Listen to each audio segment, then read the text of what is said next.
High বন্ধুরা, কেমন আছেন? আশা করি সকলেই ভালো আছেন। তো আজকে আমি বানিয়েছি সাবুদানা আর চিড়ে দিয়ে দুধের চুষি পিঠা। তো চলুন তার জন্য কী কী নিতে হবে আর কেমনভাবে বানিয়েছি দেখে নিই। হাফ বাটির একটু বেশি সাবুদানা আর হাফ বাটি চিড়ে, এই দুটোকে মিক্সারের জারে ভালো করে পিষে নেব। এবার এইগুলো বাউলের মধ্যে ঢেলে দেবো।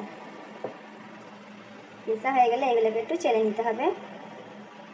দিয়ে দেবো 2 চামচ চালের গুঁড়ো, অল্প লবণ, সব কিছু ভালো করে মিক্স করে নেব। এবার এতে অল্প অল্প হালকা উষ্ণ গরম দুধ দিয়ে আটাটা মেখে নেব।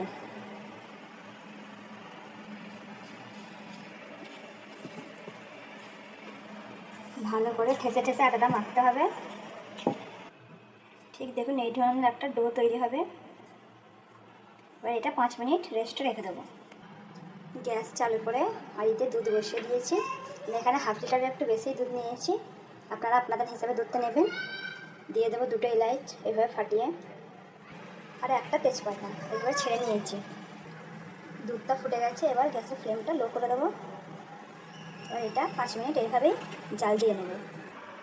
5 মিনিট হয়ে গেছে, এবার পিঠাগুলো বানিয়ে নেব। ডোটা দুভাগে ভাগ করে নিয়েছি, একটা রেখে দিয়েছি আর একটা এইভাবে বেলনিতে এভাবে লম্বা করে সাইজে করে নিয়েছি। এবার এর ধারে এইভাবে অল্প আটা ছড়িয়ে অল্প অল্প করে কেটে পিঠাগুলো বানিয়ে নেব।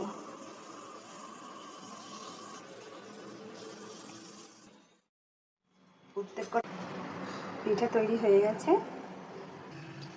গ্যাসে কড়া বসিয়ে দিয়েছি, এবার দিয়ে দেবো তেল।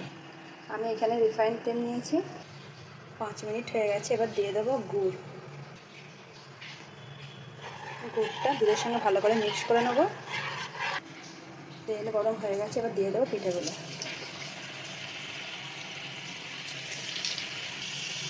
হালকা লাল লাল ভাজা হয়ে গেছে, এবার এগুলো তুলে দুধে দিয়ে দেবো।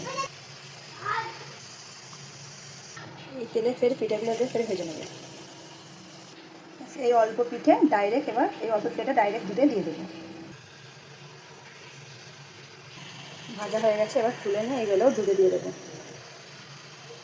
ভালো করে দুধের সঙ্গে মিক্স করে দেবো। এবার ঢাকনা চাপা দিয়ে বাস 3 মিনিট খালি জাল দিয়ে নেব। আর হ্যাঁ, এই সময় আপনারা আপনাদের হিসাবে মিষ্টিটা দেখে নেবেন। দেখুন হয়ে গেছে, দেখতে যত সুন্দর লাগছে খেতে কিন্তু ততই দারুণ। পিঠেগুলো দেখুন একটাও কিন্তু ভাঙেনি, একদম খুব সুন্দর হয়েছে। তো আপনারা এইভাবে অবশ্যই বাড়িতে একবার বানিয়ে খেয়ে দেখবেন, খেতে কিন্তু খুবই দারুণ লাগে। যদি আমার ভিডিও এবং রেসিপিটা আপনাদের ভালো লাগে তো অবশ্যই লাইক, সাবস্ক্রাইব এবং ফলো করবেন। Thank you.